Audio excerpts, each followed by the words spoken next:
अस्सलाम वालेकुम dear viewers, I am Mohammad Umar और आप देख रहे हैं channel solution of mathematics. Viewers, आज हम लोग क्लास 9th मैथमेटिक्स एक्सरसाइज 13.1 का क्वेश्चन नंबर 8 स्टार्ट करने लगे हैं। तो क्वेश्चन नंबर 8 की स्टेटमेंट को पढ़ते हैं बेटा, देखते हैं कि क्वेश्चन नंबर 8 में वो हमें क्या कह रहा है।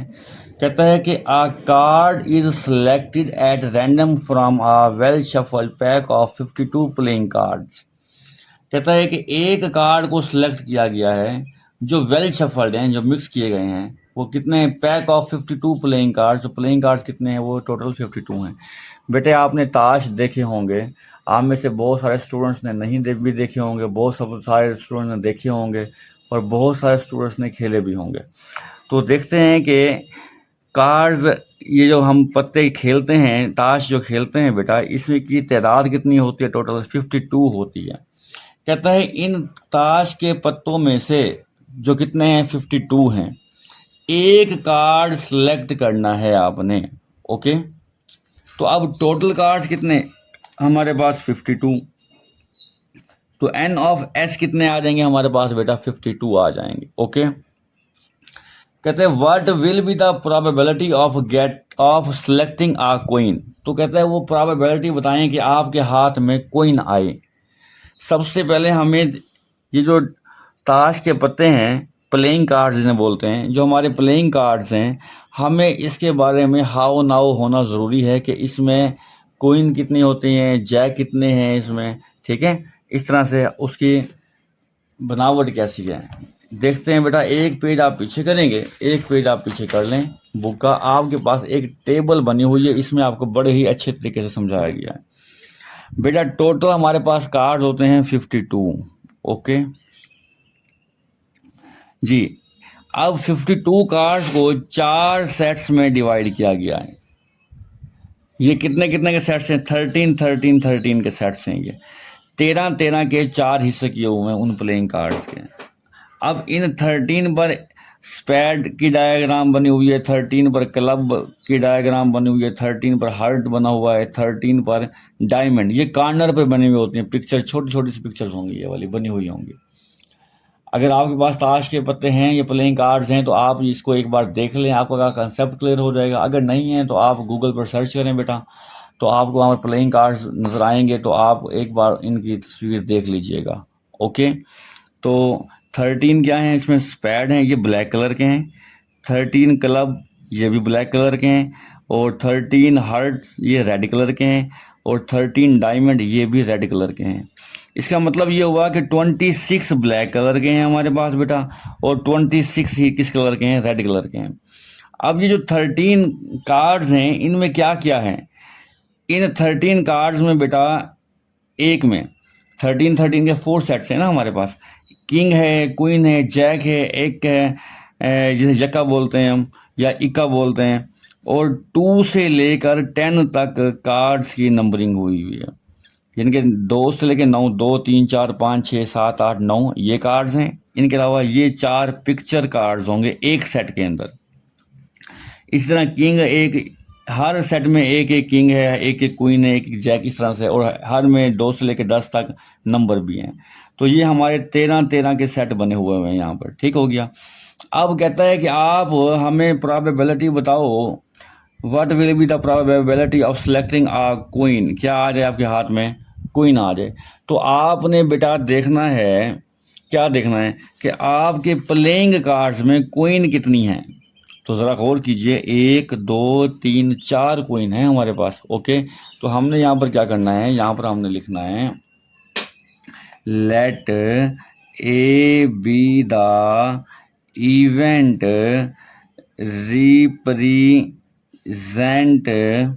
रिप्रेजेंट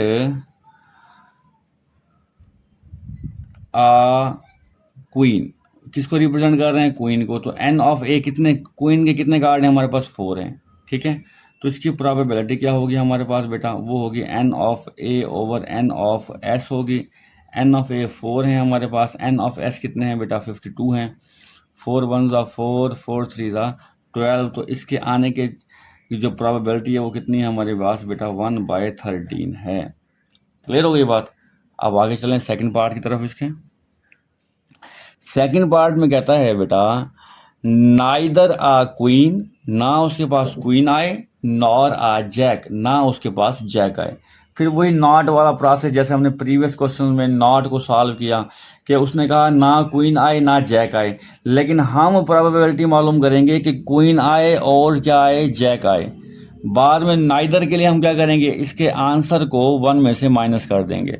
तो बेटा सेकंड पार्ट है, मैं यहाँ पे क्या लिख रहा हूँ, let A be the event A be the event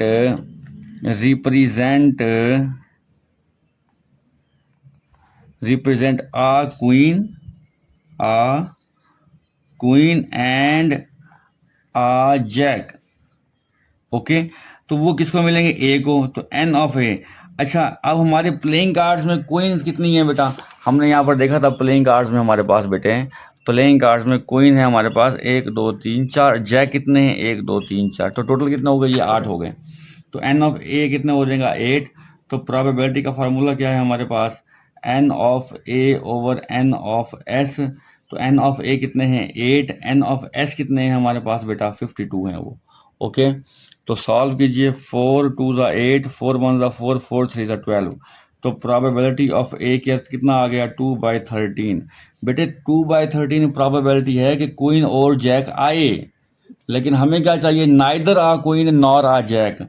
तो उसके लिए हमें क्या करना पड़ेगा, लेट, अगर आने की प्रोबेबिलिटी ए है, इवेंट ए है, तो ना आने का क्या होगा, इवेंट ए प्राइम होगा। Be the event, be the event represent neither a queen nor a jack, ना क्वीन आए और ना जैक। तो हम ये कैसे मालूम करेंगे, P of A prime is equal to 1 minus P of A. ये फार्मूला हम पढ़ चुके हैं पहले, ठीक है। P of A prime is equal to 1 minus P of A, कितना आया हुआ है हमारे पास बेटा, वो आया हुआ है 2/13।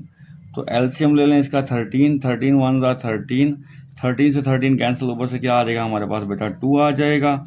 तो हमारे पास प्रोबेबिलिटी कितनी आ जाएगी इसकी, 11/13। कितनी आ जाएगी हमारे पास प्रोबेबिलिटी, 11/13। किसकी प्रोबेबिलिटी है कि neither a queen nor a jack, ना ही तो क्वीन आए और ना ही जैक आए आपके हाथ में, इसके अलावा जो मर्जी प्लेइंग कार्ड आपके हाथ में आ जाएगा। ओके, तो बेटे क्वेश्चन नंबर 8 को हमने अच्छे तरीके से समझा। अगर किसी बेटे को कोई पॉइंट समझ नहीं आया तो प्लीज़ कमेंट बॉक्स में कमेंट कीजिए, आपको इंशाल्लाह वक्त पर रिप्लाई मिलेगा।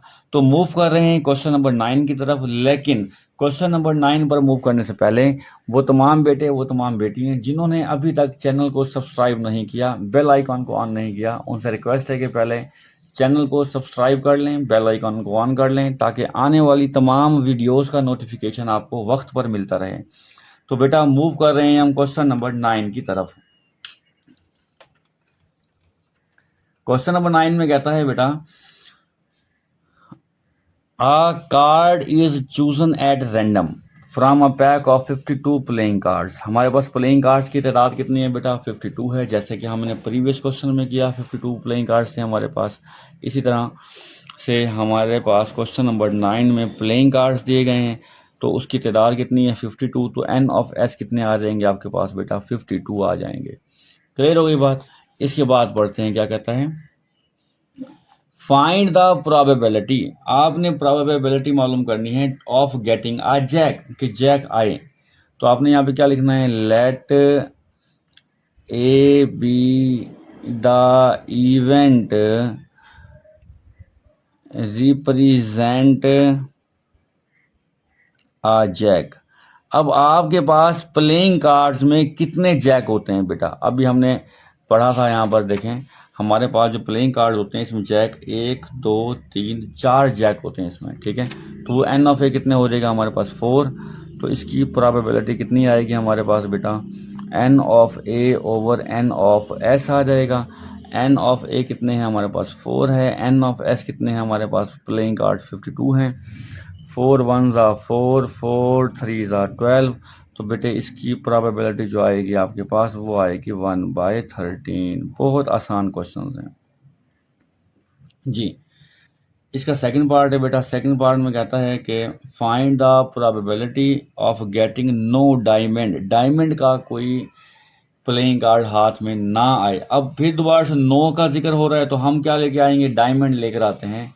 हम प्रोबेबिलिटी डायमंड की आने की मालूम करेंगे, उसको 1 में से माइनस कर देंगे फिर। ओके, तो देखते हैं बेटा, मैं कह रहा हूँ let A be the event represent diamond. किसको रिप्रेजेंट कर रहा है बेटा, वो डायमंड कार्ड्स को रिप्रेजेंट कर रहा है। अब डायमंड के कार्ड कितने होते हैं प्लेइंग कार्ड्स में, तो बेटा हमने पढ़ा था डायमंड के 13 कार्ड होते हैं। ये देखें लिखा हुआ है 13 डायमंड्स लिखा हुआ है, तो ये कितने कार्ड हैं डायमंड के, 13 हैं, तो ये 13 आ गया। तो एन ऑफ प्रोबेबिलिटी का फार्मूला क्या होगा, P of A is equal to n of A over N of S. तो एन ऑफ ए कितने हैं, 13 है, एन ऑफ एस कितने हैं, 52 है। 13 वन ज़ा 13, 13 फोर ज़ा 52। तो बेटा प्रोबेबिलिटी डायमंड आने की प्रोबेबिलिटी है 1/4। अब चूंकि उसने नो कहा डायमंड, तो हमें इसका क्या करना पड़ेगा, हमें इसका कंप्लीमेंट मालूम करना पड़ेगा। तो यहाँ लिखना पड़ेगा let A prime be the event represent no diamond. Okay, represent no diamond. Clear हो गई बात। अब इसके लिए हमें क्या करना पड़ेगा, P of A prime is equal to 1 minus P of A, 1 में से माइनस करना पड़ेगा। तो 1 माइनस पी ऑफ ए कितना है, 1/4 है आपके पास। कितना है बेटा, 1/4 है आपके पास जी। तो इसको माइनस कर दें बेटा, 1/4 में से 4 1 ज़ा 4, 4 से 4 कैंसिल 1, तो ये प्रोबेबिलिटी कितनी आ जाएगी आपके पास, 3/4। अब ये किसकी प्रोबेबिलिटी है कि हमारे पास डायमंड ना आए। क्लियर होगी बात बेटे। हमने अच्छे तरीके से प्रोबेबिलिटी वाले चैप्टर को स्टार्ट किया, 13.1 एक्सरसाइज को ख़त्म किया, तमाम पार्ट्स हमने सॉल्व किए। फिर भी किसी बेटे को किसी बेटी को कोई कन्फ्यूजन हो, किसी बात की समझ ना आई हो, तो बेटे आप जल्दी से कमेंट बॉक्स में कमेंट कीजिए, इंशाल्लाह वक्त पर आपको रिप्लाई मिलेगा। बहुत अच्छे से प्रैक्टिस कीजिए ताकि आपके टेस्ट अच्छे हो सकें, आपके पेपर अच्छे हो सकें। अब तक के लिए इतना ही, मिलते हैं बेटे नेक्स्ट लेक्चर में नेक्स्ट एक्सरसाइज के साथ। अल्लाह हाफिज़।